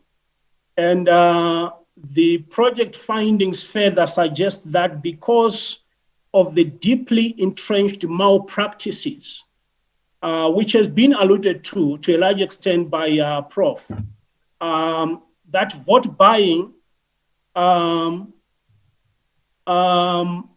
malpractices such as vote buying, increasingly voters in Africa are expecting contributions or gifts, from candidates or their representatives. This is noted, like in quite a number of countries across the continent. Nigeria is one example, Kenya, Sierra Leone, to mention others. Before I speak more broadly about some of the weaknesses which has allowed these malpractices to take effect on the continent. One observation that we have made, as an organization, during the pandemic, like elections that have been conducted during the pandemic, the COVID-19, we have noted that due to restrictions on political rallies, events, restrictions, around large gatherings, political parties and candidates have resorted to the use of digital technologies in Africa for their fundraising and campaigning activities. While this is encouraging to note that our political parties have tapped into online platforms, digital technologies can, and I want to repeat, they can pose challenges to the transparency and integrity of elections if they are not well regulated in terms of the interaction or interface with their political parties and candidates. You will note that across the globe, only 7% of countries, they have regulations on online spending for political parties and candidates. So the lack of online campaign regulations could be exploited by undue interests to circumvent existing political finance regulations, however few or weak they are in Africa, those regulations. So these regulations, such as contribution limits, the bans on foreign and anonymous donations. So the use of digital online platforms for fundraising, for campaign, is likely to continue into the future, making online campaign finance, very, very imperative. Let me, in addition to what Prof have said, as a way even to buttress what he has presented, which I thought was very comprehensive, the need to strengthen private finance regimes in Africa is very, very, very imperative. So let me share a quick overview on the state of private funding regimes for political parties and candidates across Africa, specifically looking at foreign donations, corporate donations, and anonymous donations. This is according to International Ideas Political Finance Database. It has more information on that, and I will kindly ask anyone who is interested to have a look at that database. It's quite comprehensive.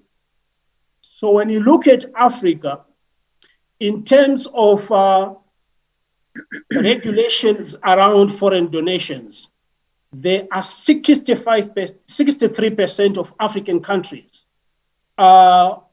which have regulations that ban, donations from foreign entities.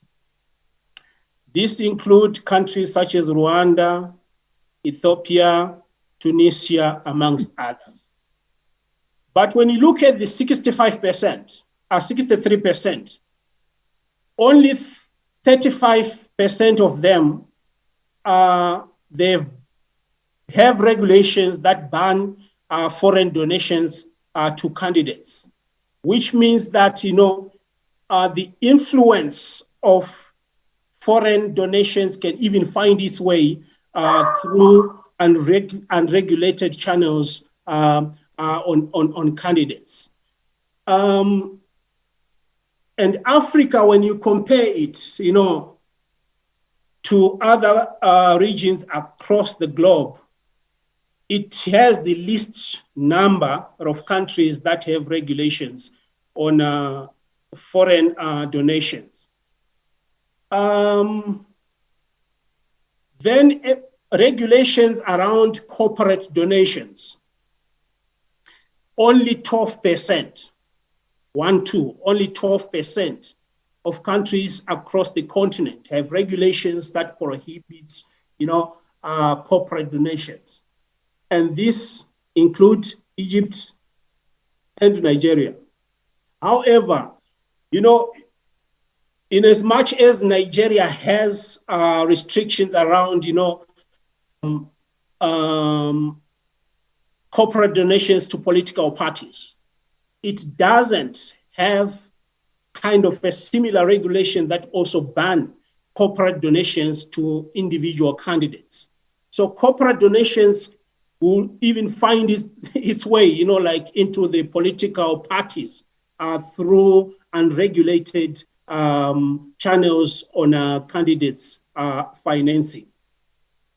When you also look at,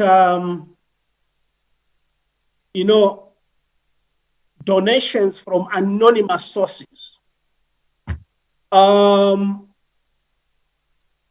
there are only about 24% of African countries that restricts or ban donations from anonymous sources. So these are channels where illicit finances can find itself, influencing the overall integrity of elections in a number of African countries. So the reluctance by most African countries to institute regulations around it is quite telling. We have 24%, and amongst those 24%, you have countries such as in this East African region, we have Rwanda and Ethiopia. The current regulations for Kenya also provides for that.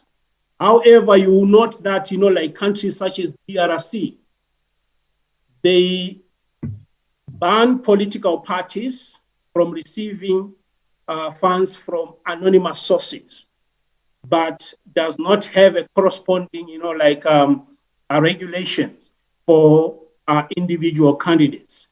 Again, that's, opens up for, illicit monies to find its way, and influencing the conduct of elections.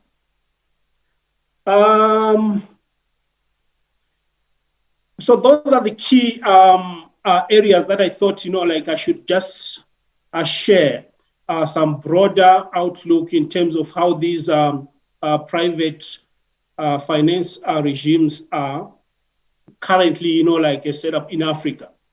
So you can see from that presentation that,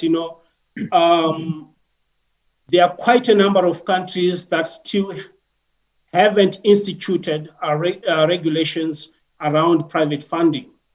And then this, provides room for illicit funds or money influencing or impacting negatively on the integrity of elections. So quickly, some of the measures that can be undertaken will include banning or regulating these donations, that comes from foreign entities, corporate donations, and a number of them, donations from anonymous sources. When I was also listening to the first, presentation, there was also an issue about regulating or placing donation caps, donation ceilings.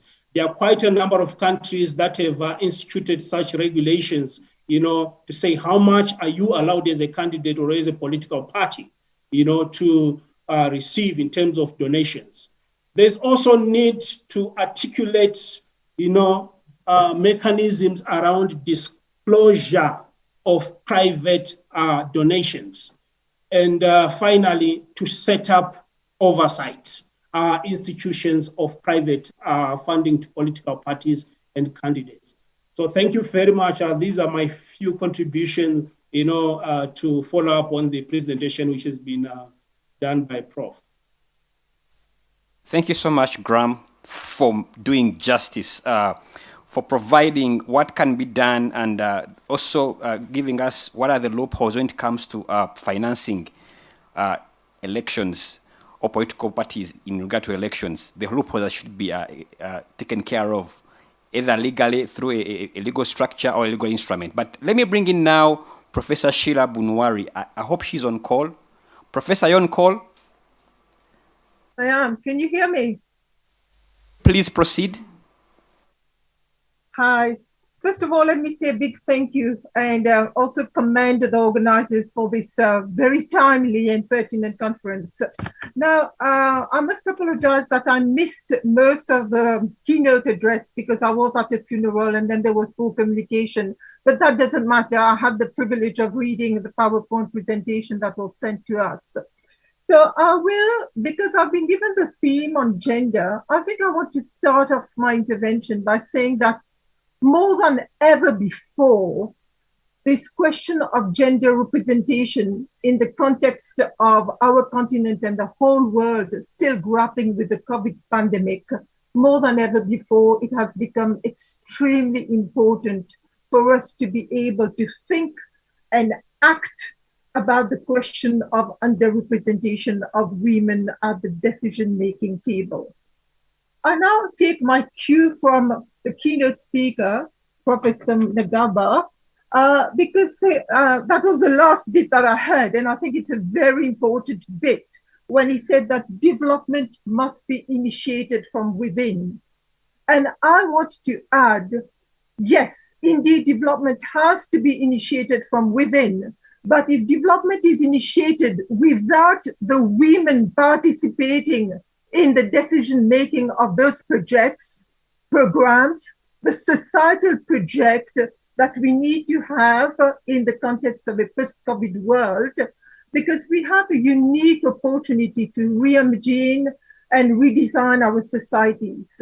And in this unique opportunity of redesigning and reimagining our societies on the continent, unless and until we have the inclusion of women and youth, we will not get very far.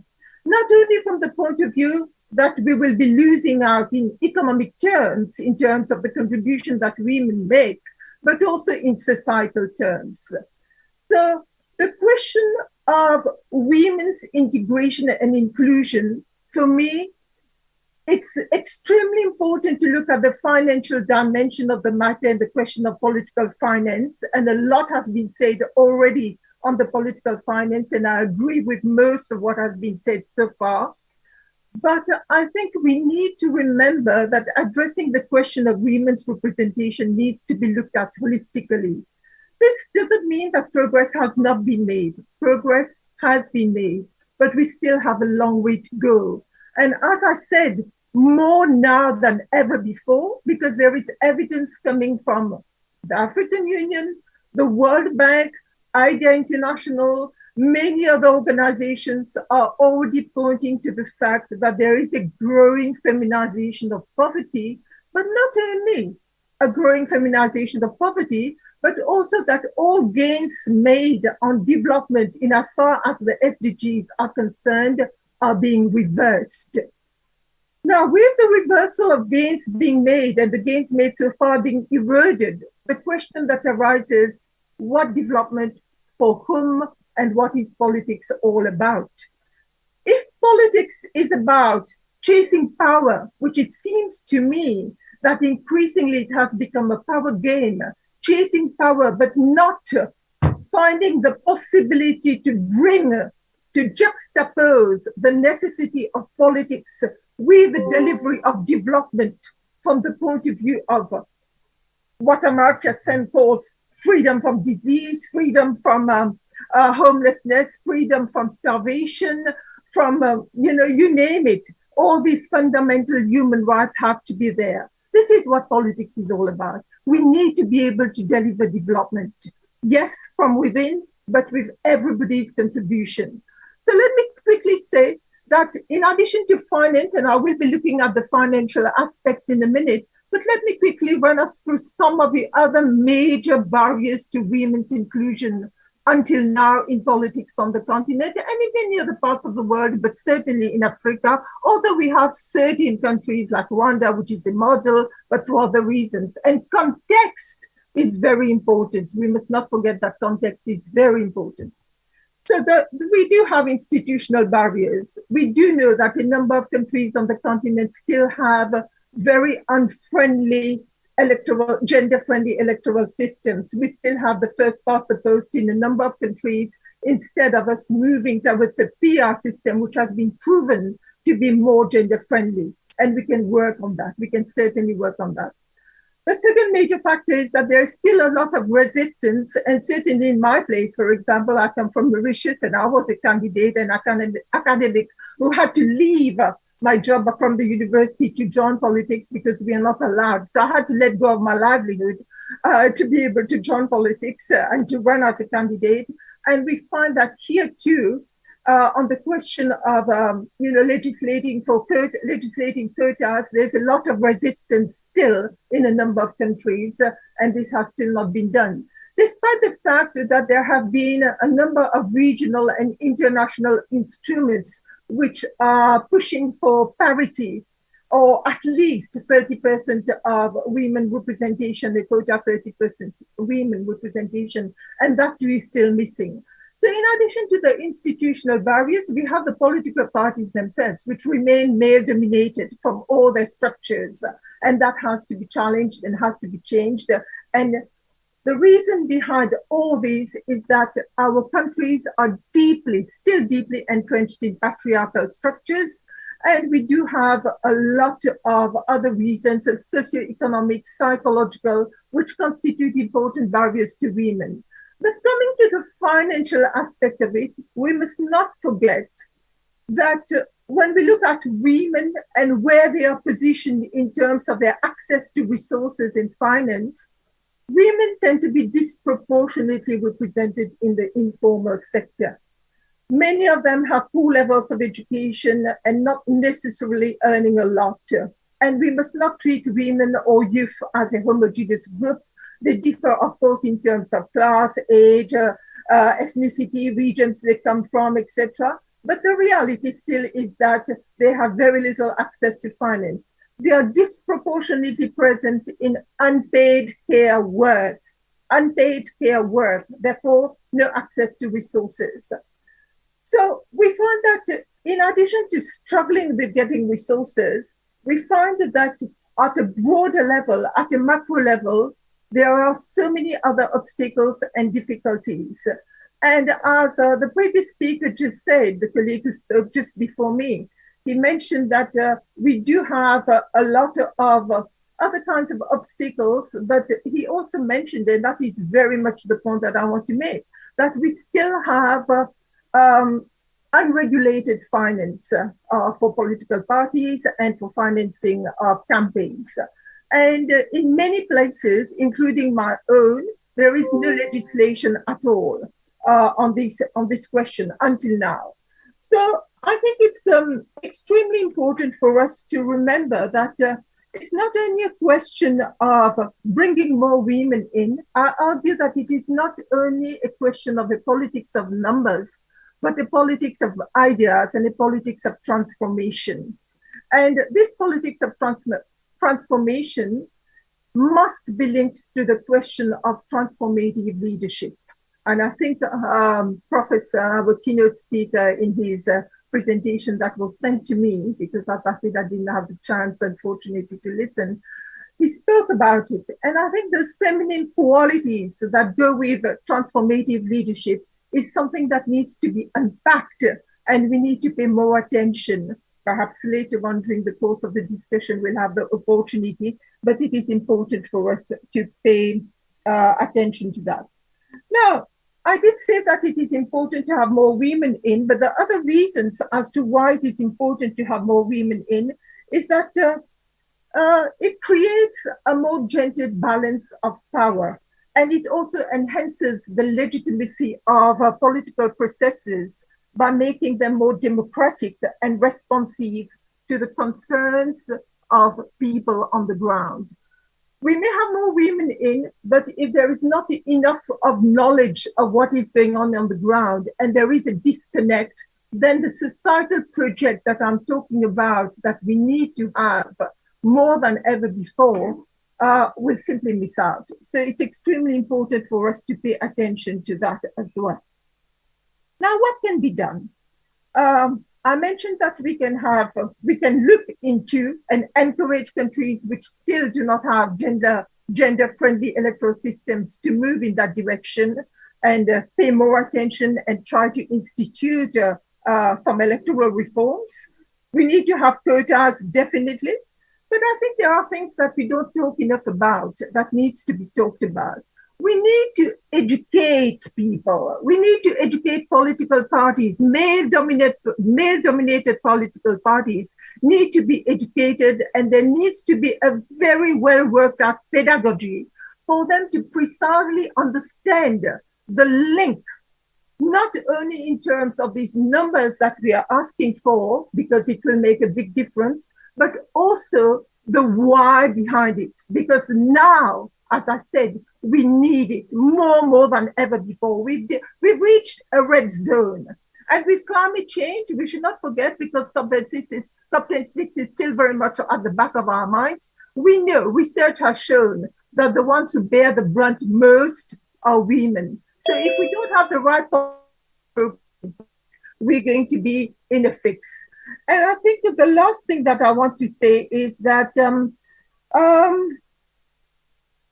I want to conclude by saying that we should not think that, the picture is all bleak. No, the picture is not all bleak. There are advances made, but I think what is more important now, that in addition to those advances, we need the regulation, we need the legislations, but we need the pedagogy. We need to be able to connect with the ground people and synergize across stakeholders and broader civil society to be able to make a difference to women's lives. Otherwise, the continent itself will lose out. Thank you.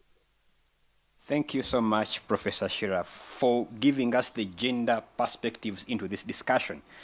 And like I said, we are live in 11 cities and across 11 countries in Africa. So this is an African discussion, not just limited to Uganda. The fact that we have countries that have gone through elections during COVID and some that are still also planning to have elections in 2022 during COVID, it's important that we also have this discussion, a bit looking at the context of COVID. And let me now go to a bit of a Q&A session. Randomly, I'll be choosing who answers what question. And I want to start with the Chief Whip. Uganda just went through an election early this year. We've had a number of other countries that even went through elections at the peak of the first wave. So meaning, looks like Africa as a continent, we are most likely to contend with the challenges of COVID when it comes to holding elections. But now there have been arguments that probably the restrictions that come with the COVID environment tend to favor the incumbency.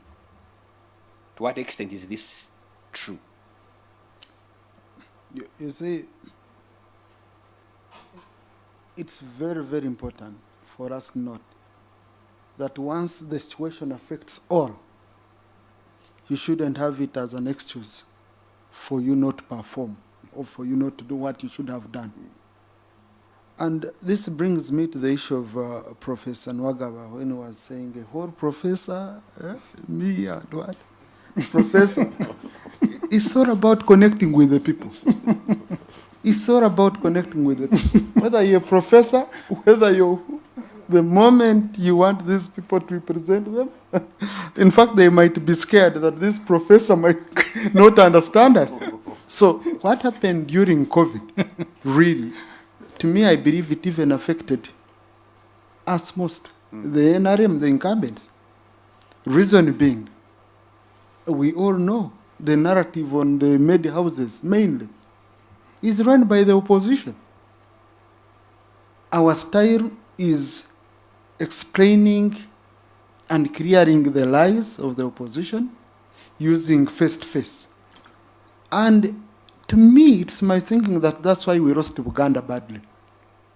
Okay. Reason being, areas where we moved and we reached out to the people deeply, you know, we managed to clear the air. But in Central, where we couldn't, where most of the lies were grounded, most of the lies, we didn't have an opportunity to connect with the people. And in the end, the opposition took it. 2026, let's have an opportunity to connect with the people. We explained those lies. Recently, I took one of the new people in Karuma. He was asking the question which professor was asking. Karuma Dam. Costing high. When he reached, he found Karuma Dam is the #1 tunnel project in Africa. 28.5 kilometers of tunnel, where we didn't affect the environment because we are operating under the park. Now, the Gadi, the Ethiopian Renaissance Dam, is on the surface. Our project in Karuma is among the top 10 tunneled projects in the whole world.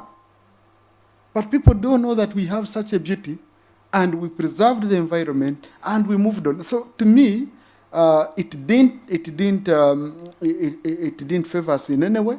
In fact, it favored those who were peddling lies, who could just call on the media houses without us coming in to explain, without us taking people around and we show them the projects. Finally, see, campaigns and Professor, you might find also, Professor, if he goes back, I know the Bachiga love him so much. Some of the mistakes which were there, he had come, you know, from the academia. He had not known how to juggle. You juggle a little. It's not just, you juggle a little. Papers are enough. You must go down and have structures. When COVID came, we used structures. We relied on our structures, especially up country, where we mobilized using our structures, communities knowing each other. But these people didn't have any structure. And even if, but I saw Bobby Wine came and campaigned in Mitoma. Mujisha Muntu reached in my neighborhood.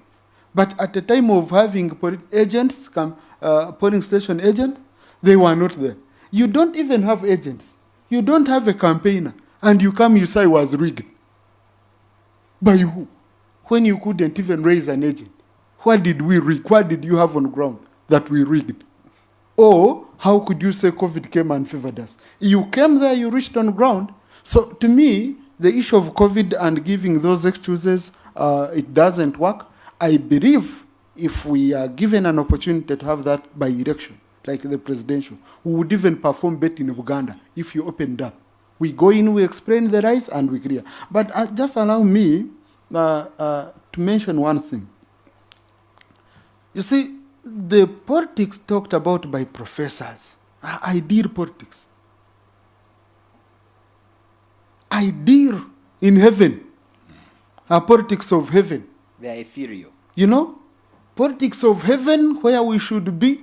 You see this professor, Uganda Munyumira. He's worked hard, he has prepared. But professor, I would want you to encourage others to work hard instead of saying the government is not doing A, B, C, D. Tell them to work hard the way you work. People are sleeping, people are doing what?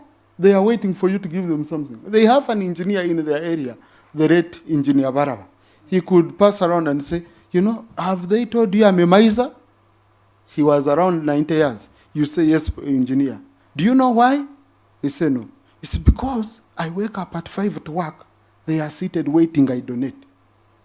Now, Professor, if we could have that mindset, otherwise, if we want to have the parliament, which professors are talking about, then we shall have to change our electoral system from an election to a selection. We change from an election whereby it's not about connecting with the people, understanding their real needs. You might go to the village and you talk of GDP. But my problem immediately is the bridge which needs 500,000. And then someone asks you, you say, no, I can't contribute to this. No, do it as corporate social responsibility. Not all politics in money is for getting votes. It's also about corporate social responsibility. So Professor has been donating a lot in Kabari. But you might find people don't know it's you. Someone takes it in your name. And then what you need to know, his example of Kabari which he brought out. The person who defeated him was later on defeated by a person who was the poorest of all the three. In Mr. Osinde's area, which he talked about, the opposition, Honorable Kenya, defeated Honorable Nyakecho, Annette, the incumbent who had much money, and he was and she was an incumbent. So you can see it's beyond money. It's also about connecting with your people. You build the structures. We know politics is bad. Money is bad. Money can destroy societies. But you can't tell me you come to politics to earn money because you're going to be paid. And no one should lie to you they want to be paid. I've not seen any MP refusing a salary. Even professors, even who. I've not seen anyone saying, me, I never used money, so don't give me money. Even Segirinya. Even my brother Segirinya, who just posts on Facebook and he says, Kawempe Hospital. It's not there. He launches, I don't know how he does it. There's a way he does his things. Kawempe moving trucks. Kawempe what? But he's earning his money and he's keeping it in the pocket. So you can't tell people, and I want to be brutally honest because I'm a Mchiga like you, Professor. You can't tell people, you want to go to parliament, you earn. And then when it reaches a time of helping on a bridge, small bridge of 500,000, you say it's for government. Then someone comes and does it, you say I roast him because of money. No. Part of what we must do is corporate social responsibility as people. So what I don't believe in is politics of saying, no, you must slaughter goats, you must slaughter cows, you must come and build the roads indeed of billions and all that. But helping a community, you must do it. It's part of you. Thank you so much. We will be, in the next couple of minutes, about 5 will cease to be live on NBS, but the conversation will continue until for another 30 minutes. Maybe one thing I forgot to say, Yes. just quickly. Why do electorates ask for money? I think it's a question we should answer. It's the betrayal by politicians. Okay. After voting you don't go back to your community. You don't connect with your community. You don't present their issues. You only present what you call as national issues. You forget community issues. As if you were voted by only the whole country and you forget your own. Because me, I want to speak politics of practice. I don't want to speak politics of books. I want to go politics of practice. So in the end, when you're coming back after 5 years, people would say, we gave you. You never really, you met your part of the bargain. So what do we do? Before we give you this time, leave ours here. Even if you go back. When we were amending the constitution in the process of age limit, one person asked me, so I waived the constitution. I said, you see, we are going to amend this part. Because he said, which one? I said, this one. So he said, so it's 1 page. I said, yes. Why don't you tear it out and you throw it away? Instead of just changing the line and what? Now, such a voter, how will you deal with him? Someone will come with 50 shillings and take him out. So you would rather go into issues of the community, you mobilize local leaders, you show that you can contribute to the community, then you leave the community to come and guide such a voter. Rather than you coming from Kampala in a Land Cruiser and you think you will guide that voter. Be influential, be useful to the community will guide the voter, and they will say, even if this one has paid 1,000 for Waraji, But this one, at least, when it comes to our roads, he presents our issues, he presents our hospitals, and speak politics which people understand. Professor, if you speak these politics, this presentation, Rakerenef, you also said, now let me speak economics. This is so complicated. If you take this to the village, even if you have your billions, you can never win. Okay, thank you so much. Our time to be live on NBS is fast spent. We should be, anytime soon we'll be switched off NBS, but we'll continue the discussion live on other platforms, on all our social media platforms. And please, you can then join us on these other social media platforms, our Facebook, our YouTube, and also through our Zoom account. I want to come to Professor first before I can come to Ndugu. Is it possible that the financing of politics within the COVID context changed? When I talk about financing, I mean the way money was raised by candidates and political parties and the way the money was spent. And I think also that sits into partly what you raised, the issue of the behavior of voters, even within the COVID context, now that they had been battered, shattered, and tattooed economically. Thank you so much. It's because number one, we didn't have money. People didn't have money in politics, especially in these 2021 elections. That meant that whoever now had some money would really carry the day. That was issue number one. Because normally when you don't have COVID, people never have the same pocket, but like the level is ground.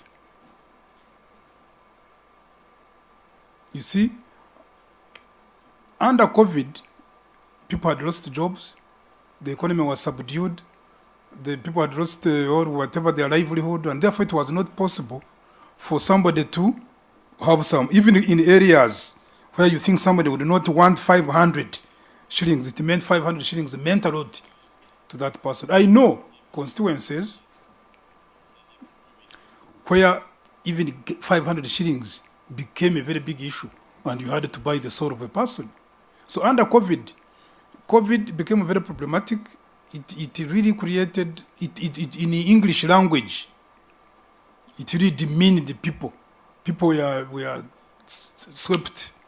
They were between the rock and the hard place, and you would really do anything to be able to buy that person. That's why certain areas had very surprising results, because people were too much placed under between the hard place and the rock. And so whoever now came with a semblance of having this person's soul come up, and then you really bring his we call it catharsis. You have his steam now back. It made a difference in this person. So COVID was very bad. Therefore, it was very bad for politics. It did not bring out the situation, and also on the part of government, which my brother Thomas also talked about, is that government claimed that they are not going to use open rallies, that they are going to observe SOPs, and then that therefore anybody who wanted to use open rallies would be flouting the SOPs. The scientific, the scientific exactly rallies. So also this brought a problem, because we did not know whether it was true that this person is observing the SOPs or this one is not.